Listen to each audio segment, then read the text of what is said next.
बोलिए मलूक नागर जी, बहन जी के लिए सपा की तरफ से यह कहा गया जब सवाल आया कि वो तो भाजपा की लिखी हुई स्क्रिप्ट देखिए हम परवाह नहीं करते कौन क्या कहता है क्या नहीं कहता। हमारे लिए देश सबसे पहले है, जनहित और गरीब हित सबसे पहले है। कौन क्या बोलता है क्या सोचता है कोई फर्क नहीं पड़ता। और ना हम कट्टरवाद, हिंदू कट्टरवाद की बात करते ना कट्टर मुसलमानवाद की बात करते। हम जो हमेशा जो देश के लिए हित में है उसकी बात करते हैं। इसीलिए हमारा पिछले दिनों जो ध्रुवीकरण हो गया था चुनाव में, एमएलए के में रिजल्ट अच्छा नहीं रहा, लेकिन जो हमारे अकलियत समाज के लोग हैं उनकी ये समझ में आ गया कि सारी वोट इकट्ठी समाजवादी को और उसके सहयोगियों को दी, लेकिन जो उनके अपने खुद के लोग थे वो साथ नहीं रहे। उससे जाकर के वो फ्रस्ट्रेशन में आकर कुछ भी बोलते हैं, कुछ भी आरोप लगाते हैं, लोग सब देख रहे हैं।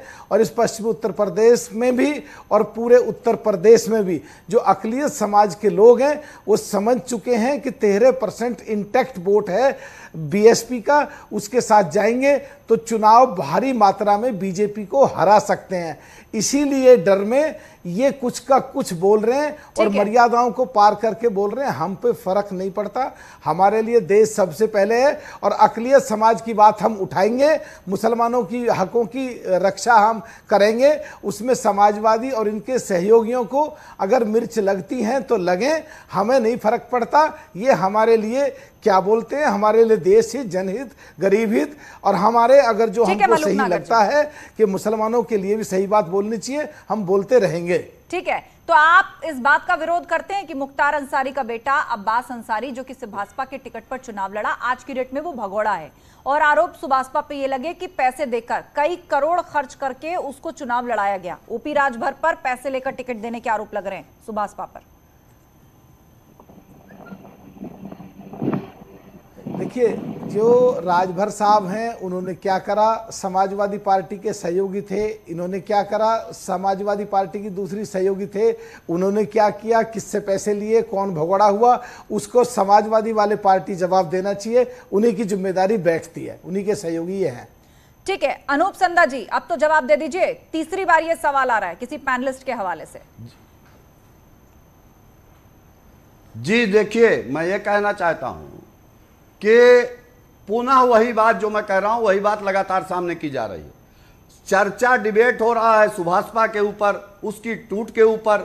वो कहते हैं कि उन्होंने पैसा लिया तो भी समाजवादी पार्टी जिम्मेदार है।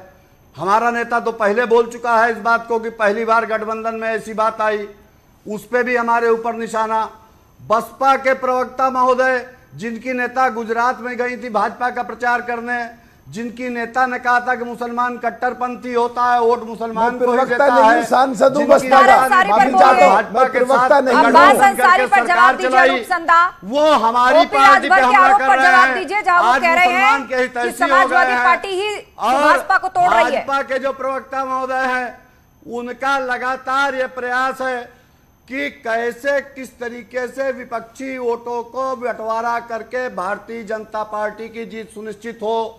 इस काम में चाहे बहन जी हो चाहे दूसरे लोग हो जो तथाकथित अगर भाजपा की रणनीति है अनूप संदा जी, सत्तारूढ़ दल भाजपा की रणनीति है कि विपक्ष के वोट बट जाएं, पार्टी के सभी साथी एक दूसरे से अलग हो जाए, तो ये तो आपके हाथ में है ना।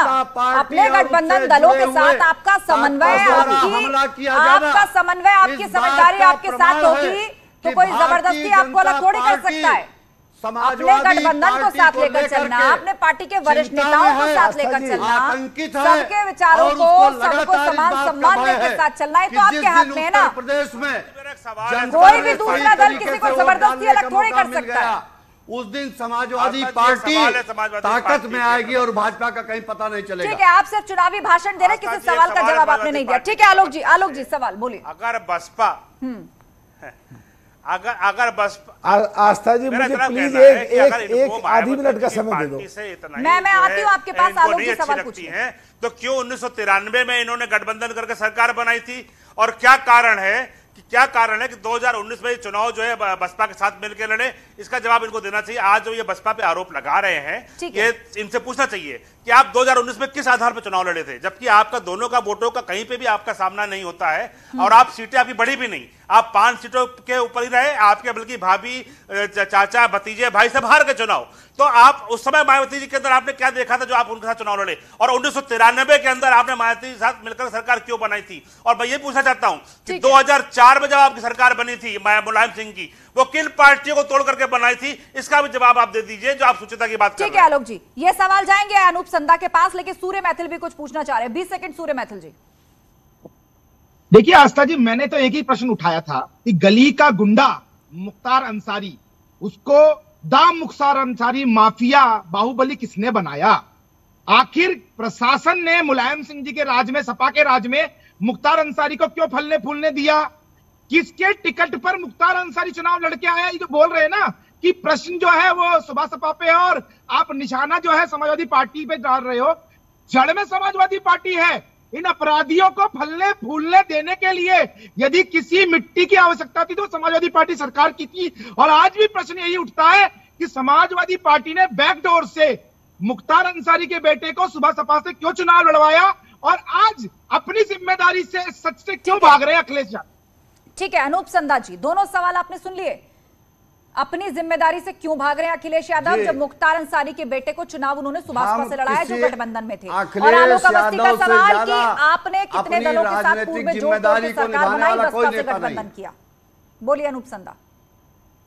मैं अपनी बात रखूं जी, सवाल एक बार पूरा होने दिया कीजिए। बाधा न डाले तो कोई बाधा नहीं डालेगा, आप सवाल का जवाब दीजिए बस, चुनावी भाषण नहीं। जी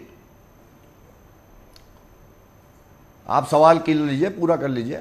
2 सवाल आपके सामने आए हैं। सूर्य मैथिल ने पूछा है कि इस जिम्मेदारी से समाजवादी पार्टी अखिलेश यादव कैसे बच सकते हैं मुख्तार अंसारी पर, जबकि उन्होंने ही अपने गठबंधन में सुभाषपा से चुनाव लड़वाया उनके बेटे को, अब्बास अंसारी को। और दूसरा सवाल आलोक अवस्थी ने पूछा है कि पूर्व में आपने भी बसपा से गठबंधन करके सरकार बनाई है, मुलायम सिंह यादव की जब सरकार थी तो आप बता दीजिए आपने किन किन दलों को तोड़ करके वो सरकार बनाई थी, जो आप जोड़ तोड़ का आरोप भाजपा पर लगाते हैं। ये दो सवाल आपके लिए।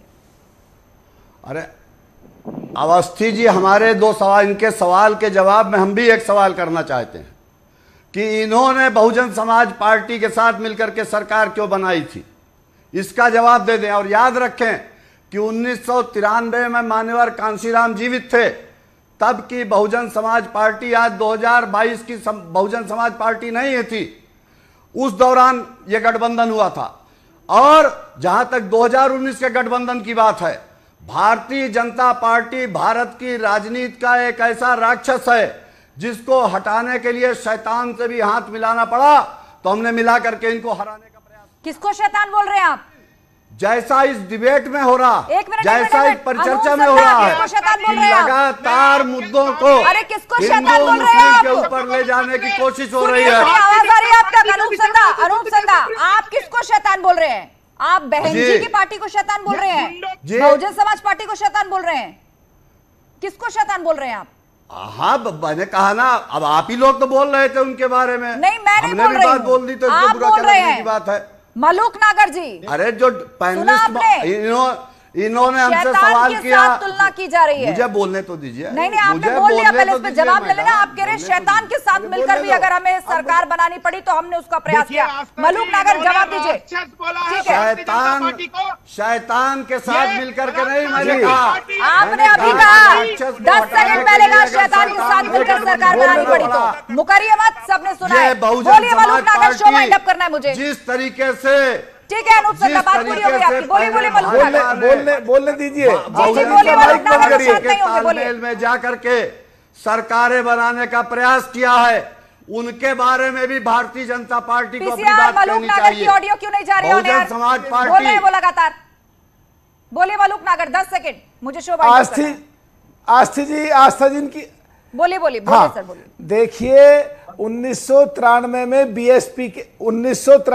बीएसपी के साथ ये राजनीतिक अस्तित्व में आए और 2019 में इनकी 5 सीटें हमारे साथ ही आई, डिंपल यादव जी भी हार गई।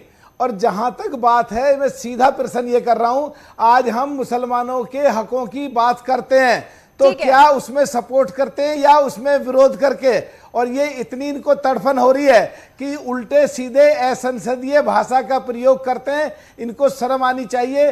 नेशनल टेलीविजन जो देश के रैंकिंग में नंबर 1 है, इस तरह की भाषा इन्हें नहीं बोलनी चाहिए। इसकी हम बहुत कठोर निंदा करते हैं और ये असभनीय भाषा का प्रयोग बिल्कुल बिल्कुल। और किसी के लिए इस तरह की उपमा या संज्ञा का उपयोग नहीं किया जाना चाहिए। और खास तौर पे ऐसी पार्टी जिसकी सुप्रीमो एक महिला है।